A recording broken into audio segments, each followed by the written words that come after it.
ಕುತ್ಕೊಂಡಿರೋ ಹೆಣ್ಮಕ್ಳುಗಳಿಗೆ, ದುಡಿಬೇಕು ಅಂತ ಆಸೆ ಇರೋ ಹೆಣ್ಮಕ್ಳುಗಳಿಗೆ ಪೂರ್ತಿ ಹೇಳ್ಕೊಡೋಣ ಅಂತ ಡಿಸೈಡ್ ಮಾಡಿದ್ದೀನಿ. ಈವನ್ ಲ್ಯಾಂಡ್ಸ್ಕೇಪಿಂಗು ಹೇಳ್ಕೊಡೋಣ ಅಂತ ಡಿಸೈಡ್ ಮಾಡಿದ್ದೀನಿ. ನನಗೆ ಪ್ರತಿ ಒಂದು ದಿನಾನು ನಾನು ದೇಶಕ್ಕೆ ಕಾಂಟ್ರಿಬ್ಯೂಟ್ ಮಾಡ್ತೀನಿ ಅಂದ್ಕೊಂಡೇ ಬದುಕ್ತಾ ಇದ್ದೀನಿ. ಬೇರೆಯವ್ರು ಯಾರು ನೋಡಿದ್ರು ಇವಳಿಗೆ ತಲೆ ಕೆಟ್ಟಿದೆ ಅನ್ಕೋಬೋದು, ಬಟ್ ನನಗೆ ಅದರಲ್ಲೇ ಸಾರ್ಥಕತೆ ಸಿಗ್ತಾ ಇರೋದು.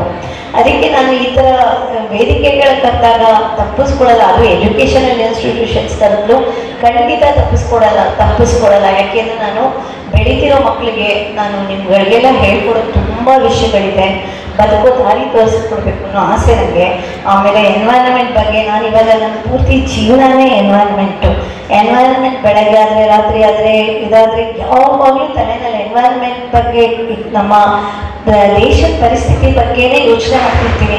ನಾನೊಬ್ಳು ಒಂದು ಆರ್ಡಿನರಿ ಹೆಂಗಸು, ನಾನೊಬ್ಳು ಏನು ಮಾಡೋಕ್ಕೆ ಸಾಧ್ಯ ಅಂತ ನೀವು ಅನ್ಕೋಬೇಡಿ. ನಾನು ಒಬ್ಬಳೇ ನನ್ನದೇ ದುಡ್ಡು ಹಾಕಿ ನಾನು ಇದುವರೆಗೂ 3 ಕೆರೆ, ಇವಾಗ 4ನೇ ಕೆರೆಗೆ ಕಾಲಿಟ್ಟಿದ್ದೀನಿ. ಅಗಾಧವಾಗಿರೋ ದೊಡ್ಡ ಕೆರೆಗಳನ್ನು ನಾನು ಜೀರ್ಣೋದ್ಧಾರ ಮಾಡಿದ್ದೀನಿ.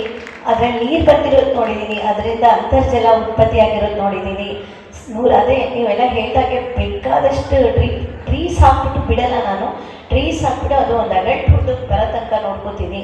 ಸೊ ಇದನ್ನು ನಾನು ಒಬ್ಬರು ಇಷ್ಟೆಲ್ಲ ಮಾಡ್ಬೋದು ಅಂದರೆ ಎಲ್ಲ ಸೇರಿದ್ರೆ ಎಷ್ಟು ಮಾಡ್ಬೋದು ಅಲ್ವಾ? ಎಷ್ಟು ನೋಡಿ, ಎಲ್ಲರೂ ಸೇರಿದ್ರೆ ಒಂದೊಂದು ಆರ್ಗನೈಸೇಷನ್ ಅವರು ನನ್ನ ಹತ್ರ ಸೇರಿಕೊಂಡ್ರೆ ಎಷ್ಟು ಜಮೀನಾಗಿ ಮಾಡ್ಬೋದು. ಈ ಉದ್ದೇಶದಿಂದ ಈಗ 2 ವರ್ಷದ ಕೆಳಗಡೆ, 1.5 ವರ್ಷದ ಕೆಳಗಡೆ ನಮ್ಮ ಹಸ್ಬೆಂಡ್ ಹೋಗ್ಬಿಟ್ರು.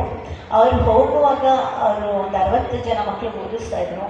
ಅವರು ಅಷ್ಟೇ ಯಾವಾಗಲೂ ಅವರು ಬೇರೆಯವ್ರಿಗೆ ಏನು ಮಾಡ್ತೀನಿ ಅನ್ನೋದ್ರ ಬಗ್ಗೆನೇ ಇದ್ದರು. ಹಾಗಾಗಿ ನಾನು ರಘುರಾಮ್ ಅಂತ ನಮ್ಮ ಹಸ್ಬೆಂಡ್ ಹೆಸರು, ರೇವತಿ ರಘುರಾಮ್ ಕಾಮತ್ ಚಾರಿಟಬಲ್ ಟ್ರಸ್ಟ್ ಅಂತ ಸ್ಟಾರ್ಟ್ ಮಾಡಿದ್ದೀನಿ ಇವಾಗ. ಎಷ್ಟು ಮಟ್ಟಿಗೆ ಇದಾಗಿದೆ ಅಂತ ಹೇಳಿದ್ರೆ, ನಾನು ಡಿವಿನಿಟಿ ಬಗ್ಗೆ ಭಾಳ ನಂಬ್ತೀನಿ. ದೇವರು ನಿಜವಾಗ್ಲೂ ನಮಗೆ ಮೇಲ್ಗಡೆ ಡಿವೈನ್ ಫೋರ್ಸ್ ನಮ್ಮನ್ನು ಆಟಾಡಿಸುತ್ತೆ. ನಮ್ಗೆ ಏನಾಗಬೇಕು ಇವತ್ತಿನ ದಿನ ನಾವೇನಾಗಿದ್ದೀವೋ, ನಮ್ಗೆ ಯಾವ ಥರ ಈ ಥರ ನಾವು ಅಂತ ಹನಿ ಕುಡಿದ್ರೆ ಹಳ್ಳ ಅಂತ ಎಲ್ಲೋ ಒಂದು ಕಡೆ ನಾವು ಇದು ನಾನು ಏನು ಇಲ್ಲ. ನಾನು ಹೋಗಲ್ಲಿ ತಡೆಗೋಡೆ ಕಟ್ಟಿದ್ದು, ಯಾರೋ ಒಬ್ಬ ಸಾವುಕಾರ ತಡೆಗೋಡೆ ಕಟ್ಟಿ ಒಂದು ST ವಿಲೇಜ್ಗೆ ನೀರು ಬರೋ ಥರ ಮಾಡಿದ್ದ. ಡೇಲೈಟಲ್ಲಿ ಹೋಗಿ ನಾನು ತಡೆಗೋಡನ ನಾನು ಒಬ್ಬರೇ ನಿಂತ್ಕೊಂಡು ಹೊಡ್ತಿದ್ದೀನಿ.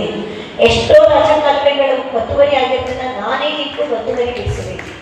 ಸೊ ಲೈಕ್ ಯಾರು ಕೊಡ್ತಾ ಇಲ್ಲ, ಹೀಗೆ ನನ್ನ ಓನ್ ದುಡ್ಡಲ್ಲಿ ನಾನು ಮಾಡ್ತಾ ಇದ್ದೀನಿ. ಆಮೇಲೆ ಈಗ ನಾನು ಹೇಳೋದು, ನೀವೆಲ್ಲ ಒಟ್ಟಾದ್ರೆ ಒಂದು 2 ಲಕ್ಷ ಜನ 5 ಲಕ್ಷ ಜನ ಒಟ್ಟಾಗ್ತೀವಿ ಅಂದ್ಕೊಳ್ಳಿ. ಎಲ್ಲರೂ ನಿಮ್ಮದು ಪ್ರೆಷಿಯಸ್ ದುಡ್ಡನ್ನ ಒಂದು ದಿನ ನಿಮ್ಮ ಎಂಟರ್ಟೈನ್ಮೆಂಟ್ ಬಿಟ್ಬಿಟ್ಟು 50 ರೂಪಾಯಿ ಏನೋ ಸೋಷಿಯಲ್ ಕಾಸ್ಟ್ಗೆ ಅಂತ ಹೇಳಿ ನಾನು ಹೇಳ್ತೀನಿ. 5 ಲಕ್ಷ ಜನ ದಿನಕ್ಕೆ 50 ರೂಪಾಯಿ ಗೋಲ್ಕಕ್ಕೆ ಹಾಕ್ತೀರಿ, ದೇವಸ್ಥಾನಕ್ಕೆ ಹಾಕ್ತೀವಿ, ನಿಂತ್ಕೊಂಡು ಹಾಕ್ತೀರಿ. ನೀವು ಹಾಕಿದ್ರೆ ಬೇಡ 1 ರೂಪಾಯಿ ಹಾಕಿ.